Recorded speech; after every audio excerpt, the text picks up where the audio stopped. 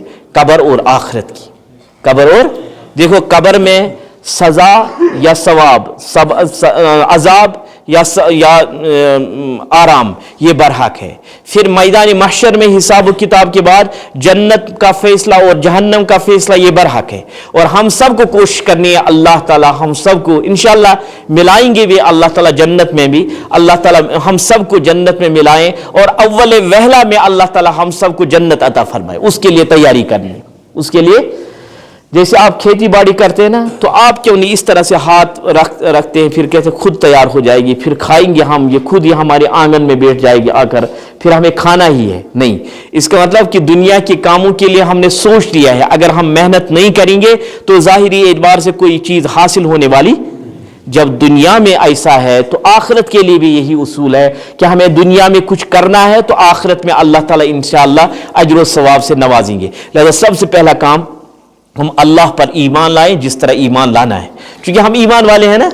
دیکھو ایمان والا کس سے کہتے ہیں؟ ہمیں ایمان والا کہتے ہیں کہ جو ان تمام باتوں کی تصدیق کرے، ان سب باتوں کو سچ مانے جو نبی کریم صلی اللہ علیہ وسلم لے کر آئے ہیں، آپ صلی اللہ علیہ وسلم کی مبارک ذات پر اعتماد اور بھروسہ کر کے. پھر اس میں سے سب سے پہلے ایمان اللہ پر لانا ہے اور اللہ کے رسول صلی اللہ علیہ وسلم پر لانا ہے کہ وہ نبی برحق ہے، وہ نبی آخر الزمان صلی اللہ علیہ وسلم ہے. وہ دنیا سے تو تشریف لے گئے ہیں لیکن قبر اطہر میں حیات اور زندہ ہے. اسی وجہ سے جب ہم وہاں جاتے ہیں نا، اللہ تعالی ہم سب کو بار بار وہاں لے جائے، تو وہاں ہم پڑھتے ہیں السلام علیک ایھا النبی ورحمۃ اللہ وبرکاتہ، الصلاۃ والسلام علیک یا رسول اللہ، الصلاۃ والسلام علیک یا حبیب اللہ. اس عقیدے سے اور اس نیت سے کہ اس وقت خود نبی کریم صلی اللہ علیہ وسلم سن رہے ہیں، اور اس وقت سننے کے بعد خود نبی پاک صلی اللہ علیہ وسلم جواب دیتے ہیں. اور جب ہم یہاں پڑھتے ہیں درود و سلام، ہمارا عقیدہ ہے کہ یہ فرشتے پہنچاتے ہیں، لیکن ہم سب کی کوشش ہونی چاہیے کہ روز میری حاضری روز اطہر پر ہو. روز میری حاضری روز اطہر پر ہو. اس کا طریقہ کیا ہے؟ ہم اپنے لیے بھی طے کریں، اپنے اہل و عیال کے لیے بھی کریں کہ چلتے اٹھتے بیٹھتے لیٹتے سوتے جہاں بھی ممکن ہو درود شریف کی کثرت کریں. درود شریف کی کثرت کریں. درود شریف کی کثرت کی وجہ سے انسان پر جنات کا اثر نہیں ہوتا ہے. جنات کا اثر نہیں ہوتا ہے. اسی طرح سے نظر بد کا لگ جانا بھی ناممکن ہے. اسی طرح سے جادو کا اثر ہونا بھی ناممکن ہے. لہذا جتنا ہو سکے درود شریف کی کثرت کرے. اور جتنا بھی، مثال ہمارے جوان کچھ ہے جو دن میں 5000 درود پڑھتے ہیں، کوئی 1000 درود پڑھتا ہے، کوئی 100، اپنے اپنی طاقت کے مطابق. اسی طرح سے ہم بھی کوشش کریں اپنے اہل و عیال کے ذریعے. ہمارے ایک استاد ہیں، وہ ایک دن ایک جگہ تشریف لے گئے. انہوں نے کہا میں بہت ساری جگہوں پر گیا، مختلف جگہوں پر ہم کھانا کھاتے ہیں. کہا ایک جگہ میں گیا، انہوں نے وہ ساگ سیدھا سا ہاک پکایا تھا. کہا مجھے اس میں اتنی لذت محسوس ہوئی، اتنی مٹھاس، کہ میں نے کتنی دعوتیں کھائی ہے، اتنی لذت مجھے کہیں محسوس نہیں ہوئی. میں نے اس گھر والے سے پوچھا مجھے بتاؤ راز کیا ہے. پہلے وہ اینٹیں کرنے لگا، جواب نہیں دینے لگا. آخر میں کہتے ہیں وہ کہ میں نے ان کو مجبور کیا. انہوں نے کہا مفتی صاحب آج میں آپ کو بتاتا ہوں، میں نے کسی کو نہیں بتایا.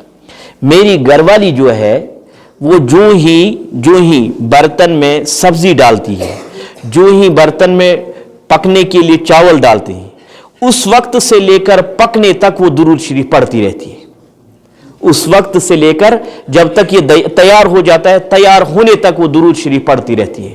تو میرے استاد فرماتے ہیں کہ پھر میں نے سوچا اللہ نے اسی درود شریف کا اثر اس کھانے میں بھی رکھا ہے. لہذا ہمارے گھر میں درود شریف کی کثرت ہو، اس عقیدے سے کہ میرا یہ درود روز اطہر پر پہنچایا جاتا ہے.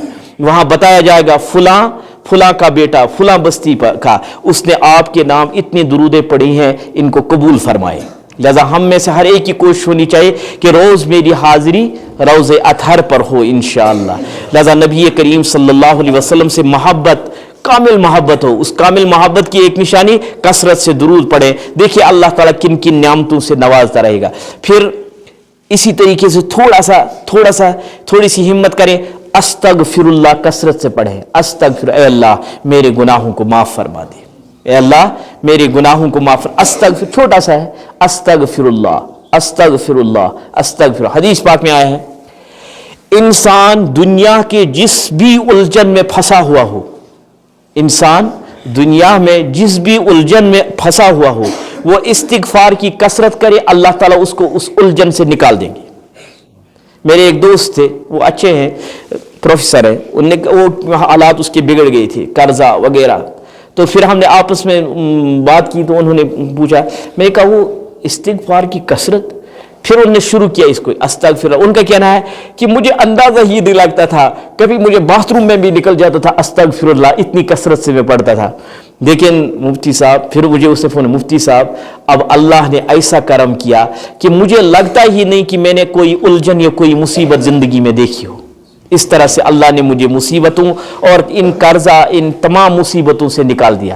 لہذا درود شریف کی کثرت اور استغفار کی کثرت خود بھی کریں اور اپنے اہل و عیال سے کرائیں، اور دوسرے حالات کے پیش نظر لا الہ الا انت سبحانک انی کنت من الظالمین کثرت سے پڑھیں. حسبنا اللہ و نعم الوکیل نعم المولا و نعم النصیر لا حول ولا قوت الا باللہ. ان کلمات کی کثرت کریں اور اپنے گھر اور مسجد کو نماز سے آباد رکھیں. اپنے گھروں کو عورتوں سے نماز کے ذریعے آباد کرائیں اور مسجد کو مردوں کے ذریعے سے نماز سے آباد کرائیں. دیکھیں اللہ تعالیٰ کس طرح سے دنیا میں بھی چمکائیں گے اور آخرت میں بھی روشنی ہوگی. انشاءاللہ قبر میں بھی روشنی حاصل ہو جائے گی. اللہ تعالیٰ ہم سب کے بیٹھنے کو اور اس کہنے کو قبول فرمائے. وما علینا الا البلاغ. الحمد للہ رب العالمین والعاقبۃ للمتقین والصلاة والسلام علی سید الانبیاء والمرسلین وعلی آلہ واصحابہ اجمعین. ربنا آتنا فی الدنیا حسنہ وفی الآخرۃ حسنہ وقنا عذاب النار. اللہم اعنا علی ذکرک وشکرک وحسن عبادتک. اللہم حاسبنا حسابا یسیرا. اے اللہ ہم سب یہاں جمع ہوئے ہیں. اے اللہ اس میں جوان بھی ہے، بزرگ بھی ہے، معصوم بچے بھی ہیں، علماء بھی ہے، حفاظ بھی ہے. اے اللہ ہم سب کا یہ مجمع، ہم سب کا یہ جمع ہونا اپنے گناہوں کو لے کر ہے. اے اللہ ہم سب نے گناہ کیے ہیں. اے اللہ ہم سب گناہوں میں مبتلا رہے ہیں. آج ہم یہ ارادہ کر کے آئے ہیں اللہ کہ ہم گناہوں کی یہ زندگی چھوڑ کر نیکیوں والی اور اعمال والی زندگی اختیار کریں گے. اے اللہ ہم سب آپ سے معافی کی بھیک مانگتے ہیں. اے اللہ اگر دنیا دار کے سامنے کوئی اپنی کٹوری لے کر جاتا ہے وہ بھی اس سے خالی نہیں کرتا. اے اللہ تو خزانوں کا مالک ہے. اے اللہ تو قدرت والا خدا ہے، عظمت والا خدا ہے. اے اللہ ہر چیز عطا کرنے والی ذات آپ کی ہے. اے اللہ ہر چیز آپ ہی کی طرف ہے. آپ کن فیکون کے مالک ہیں. اے اللہ ہم سب کے گناہوں کو معاف فرما دے. اے اللہ ہم سب کے صغیرہ کبیرہ گناہوں کو معاف فرما دے. اے اللہ ہمیں گناہ نہیں کرنے چاہیے تھے لیکن اے اللہ گناہ کیے ہم اقراری مجرم ہیں. اے اللہ ہم نے اپنے اوپر ظلم کیا ہے. آج ہم نادم ہو کر آپ کے اس عظیم گھر میں جمع ہوئے ہیں. اے اللہ ہم سب کے گناہوں کو معاف فرما دے، ہم سب کی خطاؤں کو معاف فرما دے. اے اللہ ان گناہوں کو بھی معاف فرما دے جنہیں کرنے کے بعد ہم یاد رکھے ہوئے ہیں. اے اللہ ان گناہوں کو بھی معاف فرما دے جنہیں کرنے کے بعد ہم بھول چکے ہیں. اے اللہ صغیرہ کبیرہ گناہوں کو معاف فرما. آئندہ ہم گناہ نہ کرنے کا عزم اور ارادہ کرتے ہیں. اے اللہ پختہ وعدہ کرتے ہیں آج کے بعد ہم گناہ کی زندگی نہیں گزاریں گے. اے اللہ گناہوں سے بچنے میں آپ مدد فرمائیں. اے اللہ ہم سب کی حفاظت فرما، گناہوں کے راستے سے حفاظت فرما، گناہ کے باتوں سے حفاظت فرما. اے اللہ ان تعلقات سے حفاظت فرما جو تعلقات ہمیں گناہوں تک لے جائے. اے اللہ اس راستے سے حفاظت فرما جو راستہ ہمیں گناہوں تک پہنچائیں. اے اللہ ہم سب کی پوری امت کی حفاظت فرما. اے اللہ ہر ایک کی مشکل کو آسان فرما.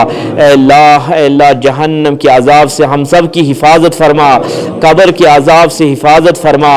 اے اللہ قبر کے کے عذاب سے حفاظت فرما، اپنی ناراضگی سے حفاظت فرما، اے اللہ اپنے عذاب سے حفاظت فرما، اے اللہ اپنے غضب سے حفاظت فرما، اے اللہ ہمیں اپنی رحمت عطا فرما، اے اللہ ہم سب کی مغفرت فرما، پوری امت کی مغفرت فرما، اے اللہ جس کی جو بھی جائز تمنائیں ہیں اے اللہ ہر ایک کی جائز تمناؤں کو پورا فرما، اے اللہ ہر ایک کو اپنے نیک مقصد میں کامیاب فرما، اے اللہ جو بے روزگار ہیں انہیں حلال روزگار عطا فرما، اے اللہ جو بالغ ہو چکے ہیں، جو بچیاں رشتے کو پہنچ چکی ہیں انہیں صالح رشتہ عطا فرما، جو ہمارے جوان رشتے کو پہنچ چکے ہیں اے اللہ انہیں صالح رشتہ عطا فرما، اے اللہ جن کے رشتے ہو چکے ہیں انہیں سکون کی زندگی عطا فرما، اے اللہ جن کی اولادیں نہیں ہیں انہیں اللہ اپنے خزانے سے اولاد عطا فرما، اے اللہ جن کو آپ نے اولاد عطا فرمائی ہیں اے اللہ ہمارے بچوں اور ہماری بچیوں کی ایسی تربیت فرما جس تربیت کی بنیاد پر والدین، رشتہ دار اور خاندان کو دنیا اور آخرت میں عزت نصیب ہو، اے اللہ ایسی تربیت فرما، اے اللہ ہم سب کے